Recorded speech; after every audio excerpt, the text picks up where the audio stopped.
In the shattered moon of Virelli, silence was not peace, it was warning. The sky hung low and gray, choked with ash that drifted like snow but burned like embers when it touched bare skin. The ground cracked underfoot, littered with broken metal, shattered glass, and bones that no one had time to bury. War had chewed this place raw, and what remained was a graveyard dressed in smoke. Amid the ruins, a lone figure moved with careful steps. Her name was Lily. She was human, small in frame, with dusty brown hair tied back in a loose knot and eyes that held too much calm for a place like this. She wore a plain gray jumpsuit, torn at the knees and stained with soot, the kind given to prisoners or test subjects. Around her neck hung a silver locket, cool against her skin even in the heat. It was the only thing she owned.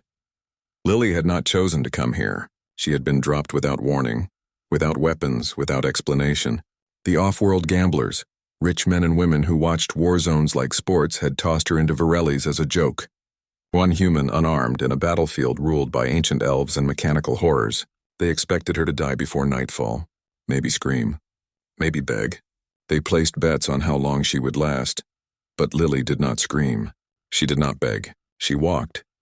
She had woken in a crater, the sky roaring with distant explosions, the air thick with the smell of ozone and burnt stone. No ship, no crew, just her and the locket. She checked her pockets, empty. No food, no water, no comms, just silence and ruin. Most would have panicked. Lily took a breath, stood up, and started walking toward the nearest structure that still stood taller than a man. Her steps were quiet. She avoided open spaces, sticking to the shadows of collapsed walls and twisted girders. She listened more than she looked. Every rustle, every distant clang, every shift in the wind told her something. She had grown up in the slums of New Detroit, where survival meant reading silence better than words. Here, it was the same. Only the stakes were higher.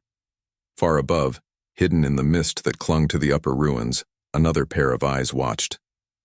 They were narrow, sharp, and glowed faintly violet in the dim light. Alara stood motionless on a broken balcony, her tall frame wrapped in dark, woven armor that shimmered like spider silk. Her skin was pale as moonstone, her hair silver white and braided with thin threads of copper. Her ears rose to sharp points, twitching at every sound. She was Silthari, one of the last of her kind on Virelli's. The Silthari had once ruled these lands with grace and wisdom, living in harmony with the land and the sky dragons that nested in the high crags. But that was before the Voidborn came, before the machines, before the endless war. Now Alara was a ghost among ghosts, a warrior who fought not for victory but for memory. She remembered the songs, the names, the faces, and she killed to keep those memories alive. She had seen the human drop from the sky like a discarded toy. She expected the usual fear, noise, a quick death. But this one was different. The human moved like water over stone, slow, steady, never rushing. She did not call out. She did not cry. She simply kept going, as if the war around her was just another storm to walk through. Alara frowned. Humans were loud, greedy, reckless. They burned worlds for sport. She had seen their ships, their weapons, their games. This one did not fit. Below, Lily paused near a half-collapsed archway. Something glinted in the rubble, a piece of glass reflecting a flicker of movement. She froze, not from fear but from caution. She crouched low, scanning the area. Her hand hovered near a loose pipe jutting from the ground. Not a weapon, but better than nothing. A drone hummed overhead, small, black, shaped like a beetle. Its red eye scanned the ruins, searching for heat, for motion, for life. Lily held her breath. She pressed herself flat against the cold stone, her heart steady. The drone circled once, twice, then zipped away toward the east. She exhaled slowly and stood. But before she could take another step, a voice cut through the haze. "You are either very brave or very stupid." The voice was soft but sharp, like a blade wrapped in silk. Lily turned slowly. Standing at the edge of the archway, barely visible through the smoke, was Alara. Her violet eyes locked onto Lily's. One hand rested on the hilt of a curved blade at her hip. The other held a small glowing orb that pulsed like a heartbeat. Lily did not flinch. She met the elf's gaze evenly. "Maybe both," she said, her voice quiet but clear. Alara stepped forward, her boots making no sound on the broken stone. "Humans do not come here by accident. They come to conquer, to destroy, to play." Her eyes flicked to the locket. "You carry nothing. You fight nothing. Yet you walk like you belong." "I don't belong anywhere," Lily said. "But I'm here now, so I'll keep walking." Alara studied her. The human showed no fear, no arrogance, just a quiet resolve that felt strange, almost alien. Most would have begged for help. This one offered none, asked for none. A low rumble echoed from deeper in the ruins, not thunder. Something alive. Ilara's posture shifted instantly. Her eyes narrowed. "Stay behind me," she ordered. Lily did not argue. She moved to the side, giving space but not retreating. From the shadows emerged a Sylthari scout, wounded, limping, his armor cracked. Blood streaked his face. Behind him, the beetle drone returned, now accompanied by two more. Their red eyes locked onto the scout. "Corin," Ilara whispered, recognizing him. She drew her blade in one smooth motion. The metal sang as it left the sheath. But before she could move, Lily acted. She yanked the rusted pipe from the ground and hurled it like a spear. It struck the lead drone with a sharp clang, knocking it off course. The machine sparked and crashed into a wall. The other two turned toward Lily. Ilara stared, stunned. The human had not run, had not hidden, had not even thought, just acted. Lily grabbed another piece of metal, this time a bent rod, and braced herself. The drones advanced, humming louder. Ilara leapt into motion, her blade flashing. One drone fell in half. The second fired a pulse of energy. Lily dove behind a stone slab, the blast scorching the air above her. Corin groaned, trying to rise. Lily crawled to him, ignoring the danger. She pulled him behind cover, her hands quick and sure. "Don't move," she said. "You'll bleed out." Ilara finished the last drone with a flick of her wrist. Silence returned, heavier than before. She turned to Lily, who was already tearing a strip from her own sleeve to bind Corin's wound. "Why help him?" Ilara asked. "You do not know him." "He's hurt," Lily said simply. "That's enough." Ilara said nothing for a long moment. Then she knelt beside them. With a touch of her glowing orb, the wound began to close. Corin's breathing steadied. From the high ridge above, a shadow shifted. Large quiet watching. Kale, the young dragon, unfurled his wings slightly, his storm-gray scales catching the dull light. He had followed Ilara, as he always did, but now his golden eyes were fixed on Lily. There was something in her scent, warmth, calm, something old and true, something dragons remembered from before the war. Ilara noticed his gaze. "He likes you," she said almost to herself. Lily looked up at the ridge. She saw the shape, the size, the gleam of intelligent eyes. She did not smile, did not reach out. She simply nodded as if meeting an old friend. "Dragons choose," Ilara said. "Not us." Lily stood, brushing dust from her knees. "Then I guess we'll see." The suns were sinking now, casting long shadows across the ruins. The air grew colder. Ilara knew they could not stay here. The Voidborn would send more drones, maybe worse. "Come," she said. "You cannot survive the night alone." Lily hesitated only a second. She helped Corin to his feet, then followed Ilara into the deeper ruins, toward the hidden paths only the Sylthari knew. Behind them, Kyle leapt from the ridge and landed with a soft thud, his wings folding like a cloak. He walked beside Lily, close enough to guard, far enough to respect. No one spoke as they moved through the labyrinth of stone and steel, but something had changed. The war had not stopped. The machines still hunted, the Voidborn still marched. Yet in this small group, elf, human, wounded scout, and young dragon, a new thread had been woven. Fragile but real, and by sundown Lily had not died. She had not screamed. She had not begged. She had saved a life, faced death without flinching, and earned the silent respect of a warrior who trusted no one. The gamblers watching from their distant screens frowned. Their bets were already wrong, and the night had only just begun. Deep in the heart of Virelis, where the ruins gave way to ancient stone tunnels carved by Sylthari hands long ago, Lily found shelter. The air was cool and still, scented with moss and old incense. Soft blue lights glowed from crystals set into the walls, pulsing like slow breaths. This was a hidden sanctuary, known only to the last of Ilara's people. Few outsiders had ever seen it. Fewer still had lived to remember it. Corin was laid on a woven mat, his wounds tended by an elder Sylthari woman with hands like tree roots and eyes that held centuries. Lily stood back, not wanting to intrude, but her presence did not go unnoticed. The Sylthari watched her from the shadows, silent, wary, their violet eyes unreadable.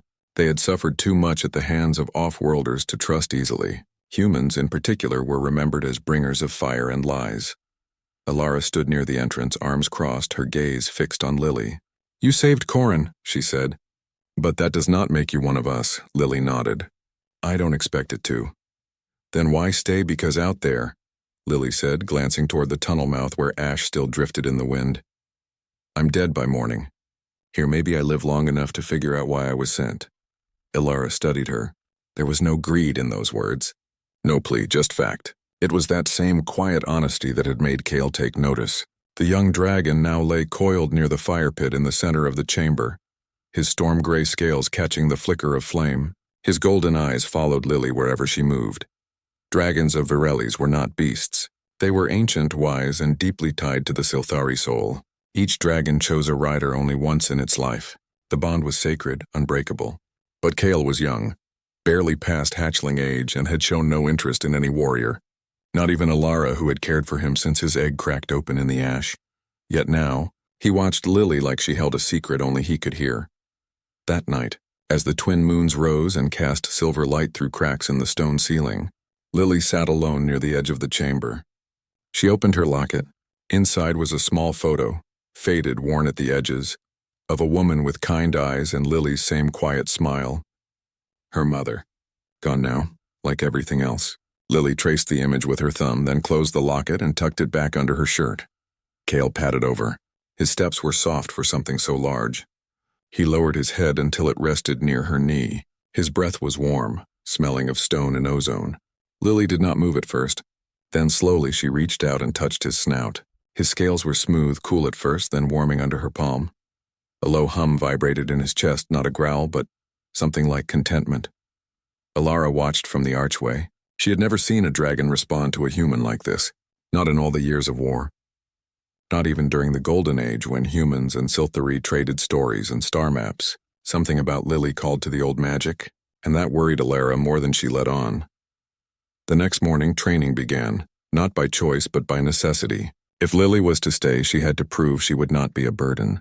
Ilara led her to a wide cavern behind the sanctuary, open to the sky where wind howled through broken pillars. Here the Silthari once trained their young in swordplay, stealth, and sky dance, the art of riding dragons through storm and fire. You will learn, Ilara said, handing Lily a wooden staff. Not to fight like us, but to survive. Lily took the staff. It was light, balanced. She spun it once, testing its weight. I've never held a weapon like this. Then today is your first lesson. What followed was not gentle. Ilara moved like wind, fast, precise, relentless. She struck from angles Lily could not predict, forced her to dodge, roll, block. Lily stumbled often. Her arms ached. Her palms blistered. But she did not complain. She got up every time she fell. By midday, sweat soaked her clothes. Her breath came in short gasps. Yet when Ilara feinted left and struck right, Lily blocked it. Barely, but she did. A flicker of surprise crossed Ilara's face. You learn fast. I've had to, Lily said, wiping her brow. Kale watched from a ledge above, tail curling and uncurling. Sometimes when Lily fell, he let out a soft chirr, almost like encouragement. Other times he flapped his wings, sending gusts of air that made the training harder. Ilara scolded him once, but he only blinked and looked away as if innocent. As days passed, Lily grew stronger. She learned to read Ilara's movements before they happened. She learned to use the staff not just to block, but to redirect force, to trip, to create space. She asked few questions, listened well, and practiced long after Ilara called it a day. One evening, as the suns dipped low, Lily sat with Kale near the edge of the cliff. The land below stretched in broken waves of stone and metal. Smoke rose in the distance. Void-born patrols. You're not like the others, she said to the dragon, her voice low. You don't see me as weak. Kale tilted his head. Then, with surprising gentleness, he nudged her hand with his snout. Lily smiled, a rare thing, and placed her palm flat against his brow. A warmth spread between them, faint but real, like a thread tying two lost things together. Ilara saw it from afar. Her chest tightened. She knew what this meant. The bond was forming, and once it did, there would be no turning back. That night, she confronted Lily in the firelit chamber. Kale is choosing you, she said, her voice low. Do you understand what that means? Lily looked up from mending a tear in her sleeve. He's just a friend. He is not just anything, Ilara said sharply. To bond with a Silthari dragon marks you. The Voidborn will hunt you without rest. The machines will target you first. Even your own kind, if they find out, will try to take him from you. Or kill you both. Lily was quiet for a long moment. Then she said, Then I'll make sure we both live long enough to laugh about it." The words were simple, but they carried weight. Ilara searched her face for fear, for doubt. There was none, only resolve. The next morning, Kale did not wait for training to begin. He landed in the center of the practice cavern and lowered his body, wings spread, head bowed. It was an invitation, a dragon's first offer of flight. Ilara froze. "He has never done this," Lily approached slowly. She placed one hand on his neck, then swung her leg over his back. Her movements were careful, respectful. Kale rose smoothly, his muscles coiling with power. With a mighty beat of his wings, they lifted into the sky. The wind roared in Lily's ears. The ground fell away. For the first time since arriving on Virelli's, she felt not fear but freedom. Kyle banked left, then dove, then soared upward as if showing her the world he remembered, the world before war. Below, Ilara watched, her heart heavy and hopeful all at once. The bond was sealed. Not by ceremony, not by words, but by trust. When they landed, Lily slid off Kale's back, breathless but grinning. Kale nuzzled her shoulder, his eyes bright. That afternoon, while walking the upper ridges, Lily noticed something strange. A pattern in the ruins, too regular to be natural. She pointed it out to Ilara. "That wall, it's not just broken. It's been cut cleanly." Ilara frowned. She ran her fingers over the edge. This was done by void-born cutters, but they do not come this deep into Silthari territory. They followed the trail. It led to a sealed hatch half buried under rubble. Lily cleared the stones while Ilara kept watch. The hatch opened with a hiss of old hydraulics, revealing a dark shaft below. Inside they found records, faded screens, broken data crystals, and a mural carved into the wall. It showed Silthari and Voidborn standing side by side, not as enemies but as allies. At the center was a machine shaped like a great eye, labeled only as the Maw. Ilara's breath caught. "This is forbidden history." My elder spoke of it in whispers. The Maw was built to end war. But it turned. It began feeding on conflict, rewriting minds, turning friend against friend. Lily stared at the mural. "So the war, it's not real." "It is real in blood," Ilara said, "but not in cause. The Maw makes us fight so it can grow stronger. It erases memory. It twists truth." They left the chamber shaken. If the Maw controlled the war, then killing soldiers meant nothing. The cycle would never end. That night, as the fire burned low, Lily sat with Ilara and Kale. "We have to stop it," she said. Ilara looked at her. "How? I don't know yet." "But I know this. Fear keeps people fighting. Truth might be the only weapon strong enough to break the Maw." Kale rested his head in Lily's lap, as if in agreement. In the days that followed, Lily trained harder, not just with the staff but with Kale. They learned to move as one, dodging, diving, signaling with small shifts of weight. She learned to read the wind, the clouds, the hum of distant machines, and Kale learned to trust her instincts as much as his own. Meanwhile, the Silthari began to change. They still watched Lily with caution, but now there was curiosity too. Some brought her food. Others asked about Earth, about oceans, trees, cities that did not burn. Lily told them simple stories. Of rain on rooftops, of fireflies in summer fields, of mothers singing lullabies. These stories, small as they were, carried a power the Silthari had forgotten. Hope. One morning, a scout returned with urgent news. Voidborn forces were gathering near the Crimson Dunes, not for battle, but for a broadcast. The Maw was sending a signal across all channels meant to deepen the hatred, to lock memories in place once more. Ilara turned to Lily. "This is our chance." Lily nodded. "Then we go. Not to fight, to speak." Kale stood, wings flaring. "Ready?" The suns rose. The wind shifted. And for the first time in generations, the Crimson Dunes stretched endlessly under the twin suns, red sand shifting like blood in the wind. This was no man's land, the place where Silthari and Voidborn met in fire and fury, where the ground was littered with broken armor, shattered drones, and bones that never got buried. But today there was no battle, only silence, and waiting. At the edge of the dunes, hidden behind a ridge of black stone, Lily crouched low. Beside her, Ilara scanned the horizon with eyes that missed nothing. Kale lay coiled behind them, his storm gray scales blending with the shadows. His breath was slow, steady, but his golden eyes burned with alertness. Below, in the wide basin, the Voidborn had gathered, not in attack formation but in rows, hundreds of them standing motionless in their black alloy suits. Their faces were hidden behind smooth masks, featureless and cold. They did not speak, did not move. They simply waited like statues carved from night. In the center of the basin stood a tall spire of twisted metal, the Maw's broadcast tower. It pulsed with a dull red light humming with energy. Every few minutes, a wave of sound rolled out, not loud but deep, vibrating in the chest like a heartbeat turned wrong. It was the Maw's voice, not words but feelings. Fear, rage, betrayal poured into minds like poison. "It's rewriting them again," Ilara whispered, locking their memories, making them forget who they were before the war. Lily watched the Voidborn. They stood like slaves, not warriors, not monsters, just people trapped in metal shells, their wills bent by a machine that fed on pain. "We can't fight that with swords," Lily said.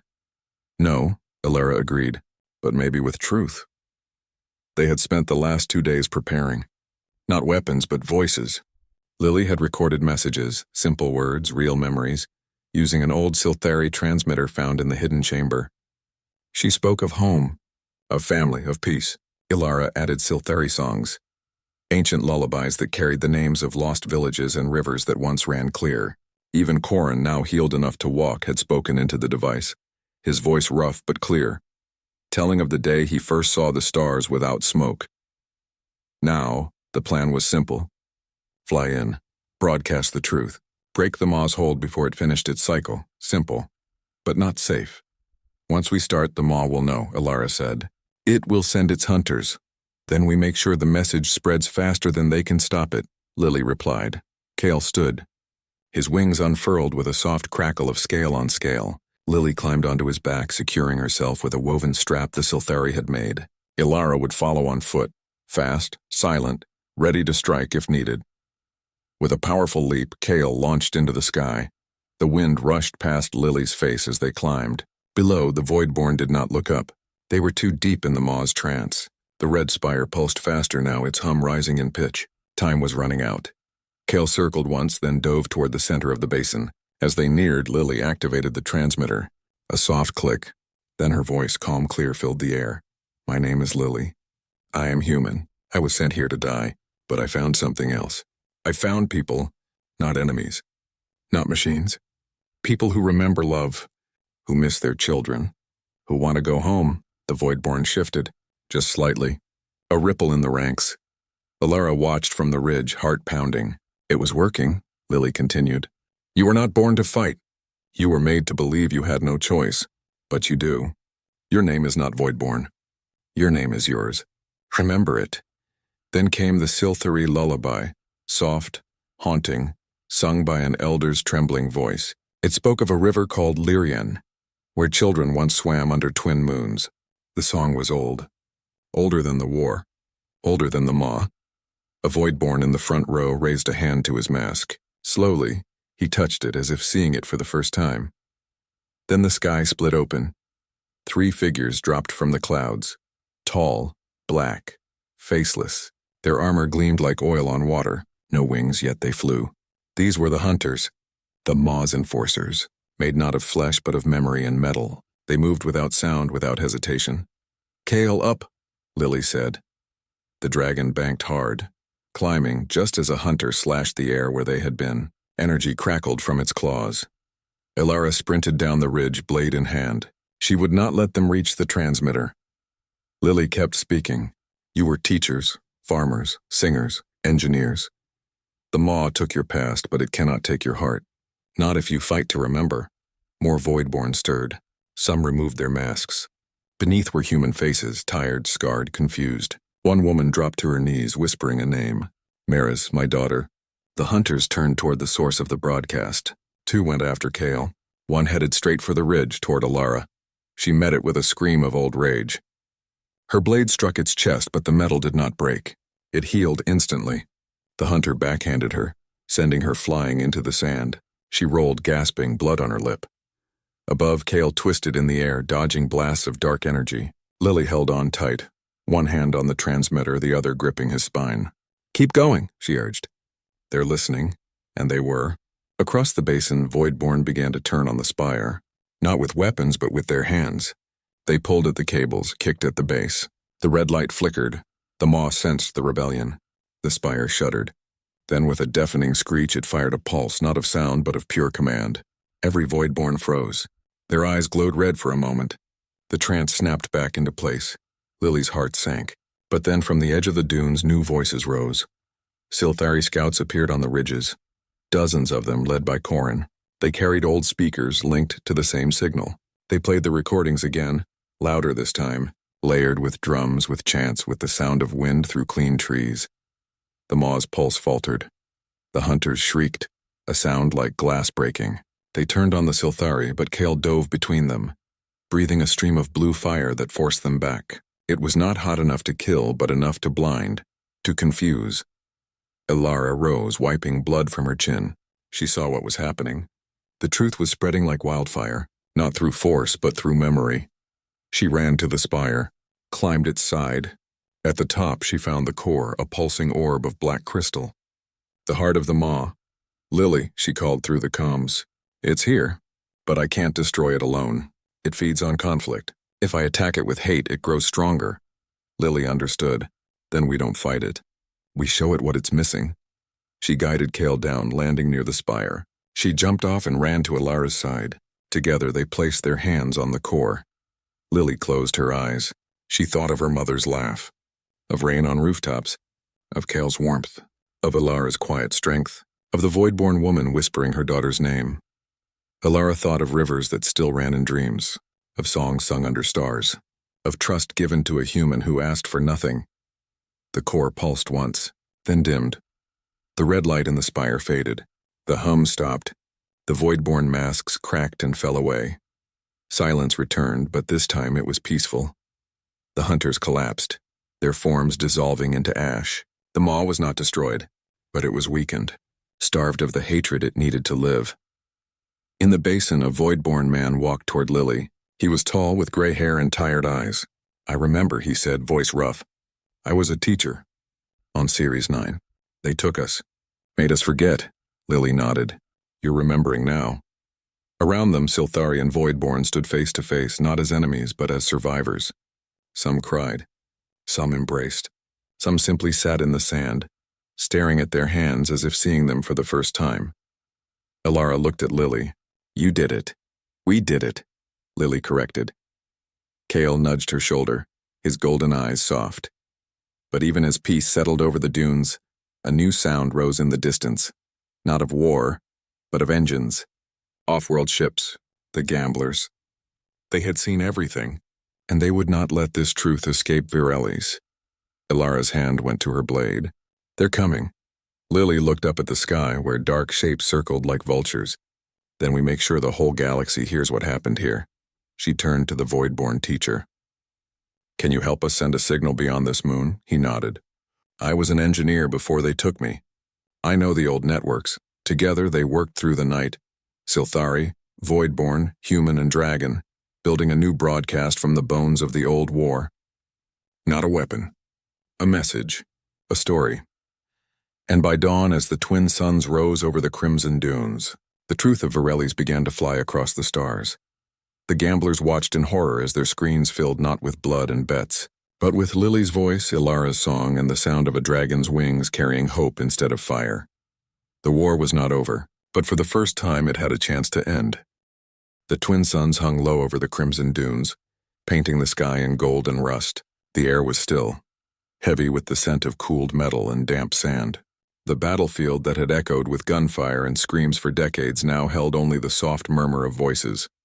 Sylthari and Voidborn speaking for the first time not as enemies, but as people. Lily stood at the edge of the ruined broadcast spire, her hands resting on the warm metal of the transmitter they had rebuilt through the night. Beside her, the former Voidborn engineer, his name was Ryan, adjusted the final connections. His fingers moved with quiet confidence, guided by memory long buried but now returned. The signal was ready. Not a weapon, not a threat, just truth, wrapped in sound and sent into the stars. Ilara watched from a distance, her violet eyes scanning the horizon. She trusted the calm, but war had taught her that peace was often the quiet before the storm. The off-world ships circled higher now, their hulls glinting like knives in the sunset. They belonged to the Syndicate, The gamblers, the profiteers, the ones who fed on war like vultures. They had watched Lily turn their game upside down. Now they would try to silence her. They won't let this message leave Virelli's, Alara said, walking up to Lily. Then we make sure it does, Lily replied, her voice steady. Kyle lay nearby, wings half spread, tail curled around his body like a shield. He sensed the tension in the air. His golden eyes flicked between Lily and the sky. He was ready. Rian finished his work. The signal is live. It's broadcasting on every open channel. Military, civilian, even the old deep space nets. Anyone listening will hear it. Lily nodded. Good. But before anyone could speak again, the ground trembled. Not from an explosion, but from something rising. Deep beneath the dunes, metal groaned. The sand split open. And from the crack emerged a machine unlike any they had seen. It was tall, black, shaped like a man but twisted with too many limbs and a face that was nothing but a smooth, featureless plate. Its chest glowed with the same red light as the old spire. The maw was not dead. It had been sleeping. And now it was angry. It built a body, Alara whispered, her blade already in hand. The machine turned its head slowly, scanning the crowd. Then it spoke, not with a voice, but with 1,000 voices at once, layered and distorted. You broke the cycle. You must be reset. Lily stepped forward. No, the cycle ends today. The maw machine lunged, faster than anything so large should move. It struck the nearest Voidborn, lifting him with one clawed hand and flinging him aside like cloth. Panic rippled through the crowd. Scatter, Alara ordered. Protect the transmitter. Silthari and Voidborn ran to the edges of the basin, taking cover behind dunes and wreckage. Rian stayed at the console, fingers flying over the controls, trying to boost the signal even as the maw advanced. Lily turned to Kale. We have to hold it off. By Rian time. Kale lowered his body. Lily climbed onto his back in one smooth motion. With a beat of his powerful wings, they rose into the air just as the maw swiped at them. Above the dunes, Lily saw the off-world ships descending, 3 of them, sleek black, armed. They opened fire, not on the maw, but on the transmitter. Plasma bolts scorched the sand, missing the tower by inches. They're trying to destroy the signal, Lily said. Kale banked hard, flying toward the ships. Lily held on tight, her mind racing. She had no weapons, no shields. Only her voice, her will, and the dragon beneath her. Then she remembered something Rian had said during the night. The Syndicate ships run on neural links. The pilots feel everything their ship feels. If you overload their sensors, it hurts them. A plan formed. Kale, fly close to the lead ship. Not to attack. To speak. The dragon obeyed, soaring upward until they were level with the cockpit. Lily activated the comms, linking her voice directly to the ship's open channel. I know you're watching, she said, calm and clear. You sent me here to die for your entertainment. But I'm still here. And so is the truth. Inside the ship, the pilot, a man named Kors, flinched.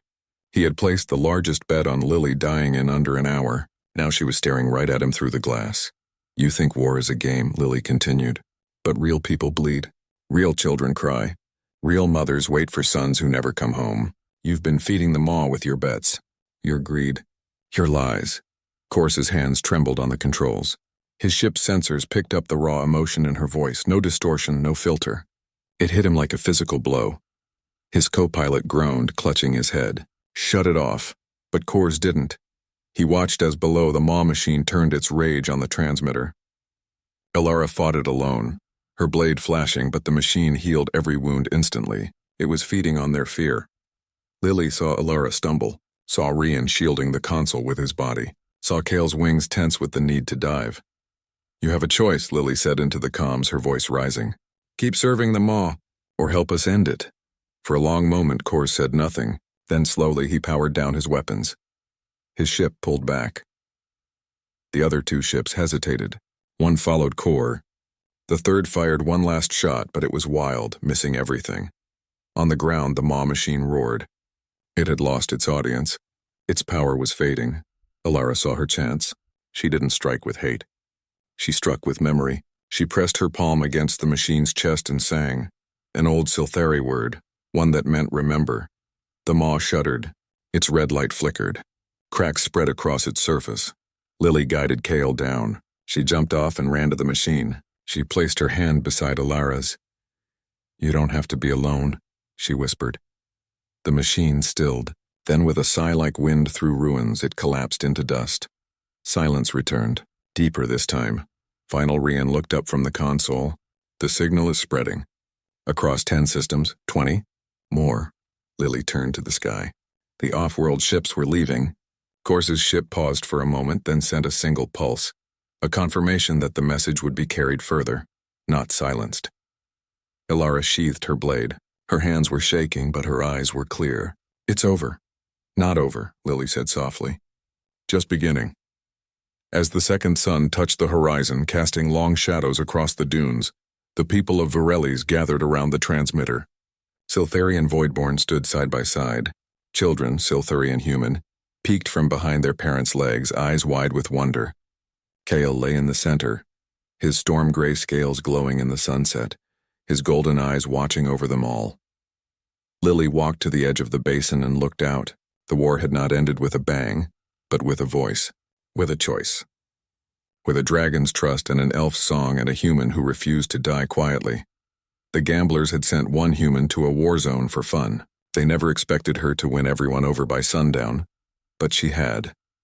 And as the stars began to appear in the darkening sky, the first reply came through the comms, a voice from a distant moon trembling with hope. We heard you. We remember too. Lily smiled. Then she turned back to her friends, to the quiet after the storm, and to the long work of healing that lay ahead. Weeks passed. The ash still fell on Virelis, but slower now, like the land itself was breathing easier. The ruins remained, but they were no longer tombs, they were foundations. From broken walls rose new shelters. From scorched earth, green shoots pushed through. The war had not vanished overnight, but its teeth had been pulled, and in its place something fragile yet fierce began to grow. Lily stayed. She had been offered passage off-world, by Kors, by Ryan, even by distant voices who heard her broadcast and sent ships with open doors. But she refused them all. My place is here, she said simply, and no one argued. She lived in a small stone house near the edge of the sanctuary, built with help from Silthari and Voidborn alike. The walls were rough, the roof patched with salvaged metal, but it held warmth. Kyle slept curled around it most nights, his storm-gray scales gleaming in the moonlight, his breath a steady rumble that kept nightmares away. Ilara visited often. She no longer carried her blade at her hip, though she kept it close. Her role had changed. Once a lone sentinel, she now walked among her people as a bridge, between old and new, between memory and future. She taught the young Silthari the songs of peace, not just war, and sometimes she sat with Lily on the roof watching the twin suns set in silence that needed no words. Kyle grew. His wings stretched wider, his fire burned cleaner, and his bond with Lily deepened with every flight. They soared over the dunes not to scout for enemies, but to map clean water, to carry seeds to show the children below that the sky was no longer a place of fear. The Silthari called him Skykeeper now. And Lily, they called Lily of the Twin Suns, a name spoken with respect, not legend. Rian led the rebuilding of the old networks. What was once used to spread the Maw's lies now carried stories of healing. Voices from other war-torn worlds reached out. Some asked for help, some sent supplies. A few even sent people, teachers, healers, builders, who wanted to learn how peace had taken root in a place designed for death. One morning, as mist clung to the ruins like a soft blanket, a small group arrived from the eastern wastes. They were Voidborn, but their masks were gone. Their eyes were clear. Among them was a woman holding a child's hand. She walked straight to Lily, who was mending a net near the well. You spoke of Maris, the woman said, her voice unsteady. That was my daughter. She's safe now, on Series 9. I remembered her because of your voice. Lily stood, wiping her hands on her trousers. I'm glad. The woman bowed her head. We came to help. To rebuild. To remember. Lily nodded. Then welcome. That day the sanctuary grew larger. Not in stone, but in heart. Not everything was easy. Old wounds ran deep. Some Silthari still flinched at the sight of Voidborn hands. Some Voidborn struggled with guilt that would not fade. Arguments flared. Tears fell. But now, there was a table where they could sit, a fire where they could speak. And always Kale's presence, a reminder that trust could be given even when it seemed foolish. Lily never took charge. She did not lead meetings or give orders. She listened. She carried water. She fixed roofs. She played with the children, teaching them earth games with sticks and stones. And when someone needed to talk, she sat with them until the stars came out. Alara watched her often, wondering how one human could hold so much without breaking. "You carry the weight of us all," she said one evening. Lily shook her head. "I don't carry it. We share it." And that was the truth. Peace was not Lily's alone. It belonged to Rian, who rewired hate into hope, to Corin, who taught void-born children the Silthari tongue, to the old Silthari elder who sang lullabies to former soldiers, to the dragon who chose a human not for strength but for kindness. Months turned. The first harvest came, small but real. Vegetables grown in clean soil, fruit from grafted trees brought from off-world. The feast that followed lasted 3 days. Music filled the air. Silthari flutes, void-born drums, even a human song Lily hummed from memory. Kale circled above, his shadow dancing over the celebration like a blessing.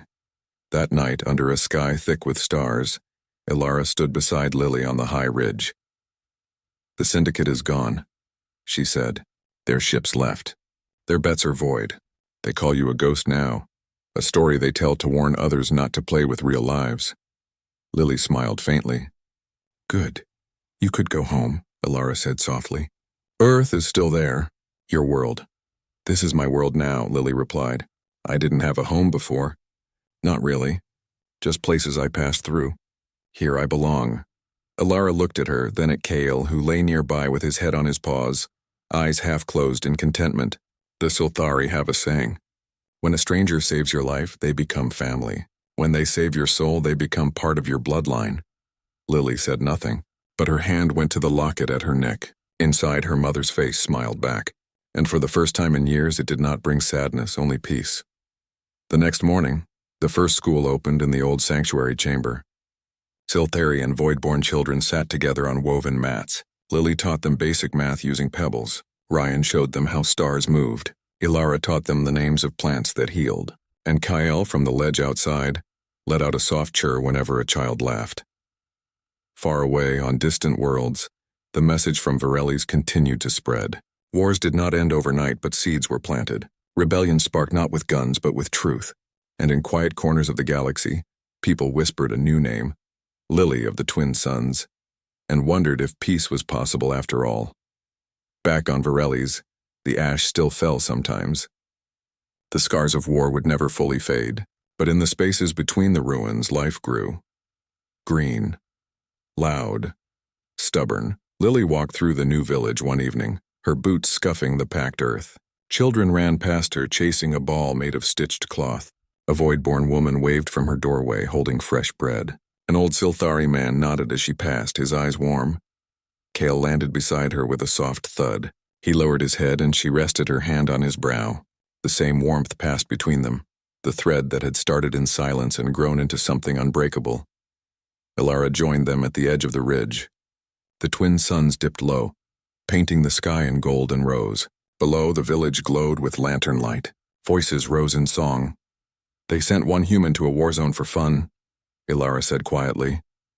Lily looked at her, then at the world they had built together, and by sundown she said everyone was won over, not by force, not by power, but by showing that even in the darkest place, a single act of kindness could light a fire that no machine, no gambler, no war could ever put out. And as the stars blinked awake above Varelli's, the quiet after the storm was no longer empty, it was full of promise.